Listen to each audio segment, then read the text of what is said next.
इस बार एमपी की सियासत की हवा का रुख ही बदल चुका है। जीती बीजेपी, लेकिन मुख्यमंत्री शिवराज सिंह चौहान नहीं, मोहन यादव चुनी गई।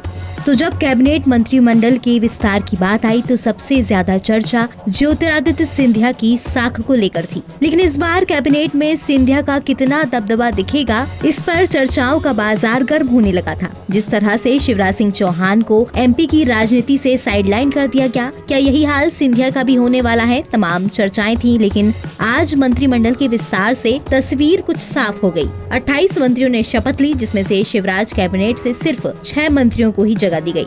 अब बात करते हैं सिंधिया के कद की। मंत्रिमंडल के विस्तार के बाद सीएम मोहन यादव ज्योतिरादित्य सिंधिया के साथ कार में बैठकर बाहर निकलते नजर आए और इसी दौरान उन्होंने बयान दिया कि मंत्रियों की list PM Modi, JP Nadda, Scindia, Rajnath Singh और गडकरी के मार्गदर्शन में बनाई गई है। अध्यक्ष जी के मार्गदर्शन में जिस प्रकार से हमने माननीय हमारे सभी वरिष्ठ केंद्रीय मंत्री माननीय सिंधिया जी, माननीय गडकरी जी, राजनाथ सिंह जी, सभी के सहयोग से समन्वय करते हुए मध्य प्रदेश की सरकार के लिए मंत्रियों का, क्षेत्र के, अंचल का, सभी समाज का, सभी का यथासंभव प्रयास किया गया और जो बचे हैं उनको भी शीघ्र। सीएम मोहन यादव ने अपने बयान में सीधा ज्योतिरादित्य सिंधिया का भी नाम लिया। वो उनके बाजू में ही बैठे हुए थे, लेकिन जब लिस्ट सामने आई तो पता चला कि सिंधिया समर्थक सिर्फ 3 से 4 मंत्रियों को ही इस मंत्रिमंडल में जगह दी गई है। हालांकि कई बड़े नेताओं को इस बार मंत्रिमंडल में जगह नहीं मिली। 2020 में कांग्रेस का साथ छोड़कर बीजेपी में शामिल होने वाले केवल 4 नेताओं को ही मोहन यादव की कैबिनेट में जगह मिली है। सिंधिया के उन करीबियों को मोहन यादव की कैबिनेट में जगह मिली जो शिवराज सिंह चौहान की कैबिनेट में मंत्री थे। 2020 के मुकाबले इस बार ज्योतिरादित्य सिंधिया समर्थक नेताओं को मंत्रिमंडल में कम जगह मिली है। शिवराज सिंह चौहान की कैबिनेट में महाराज का दबदबा खासा था।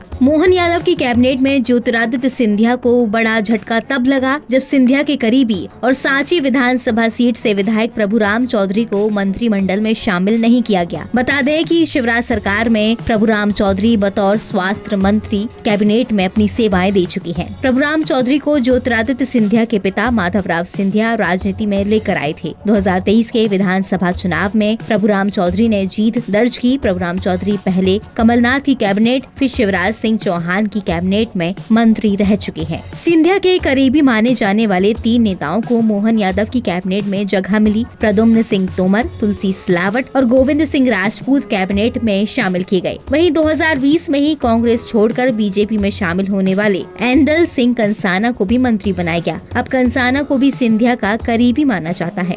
2020 में ज्योतिरादित्य सिंधिया कांग्रेस से बीजेपी में शामिल हुए थे। वो 22 विधायकों के साथ कांग्रेस का हाथ छोड़कर बीजेपी का दामन थामने आए थे, जिसके बाद मध्य प्रदेश में शिवराज सिंह चौहान मुख्यमंत्री बने। शिवराज सिंह चौहान की कैबिनेट में ज्योतिरादित्य सिंधिया समर्थित 9 विधायकों को मंत्री बनाया गया। इसमें राज्यवर्धन सिंह, दत्तीगांव, प्रभुराम चौधरी, ओपीएस भदौरिया, सुरेश धाकड़, गोविंद सिंह राजपूत, प्रद्युम्न सिंह तोमर, तुलसी सिलावट, गिरिराज सिंह दंडौतिया, महेंद्र सिंह सिसोदिया जैसे नेता शामिल थे। इसके साथ ही कांग्रेस छोड़कर बीजेपी में शामिल हुए हरदीप सिंह डंग, ब्रजेंद्र यादव, बिसाहूलाल सिंह को भी मंत्री बनाया गया। अब इन नेताओं को भी सिंधिया खेमे का नेता कहा जाता है। इन तमाम मंत्रियों में से सिर्फ 3 को ही इस बार कैबिनेट में जगह दी गई है। एक और सिंधिया समर्थित नेता को इस बार कैबिनेट में जगह दी गई, जिससे समझ आ रहा है कि सिंधिया का कद शायद घटने लगा है।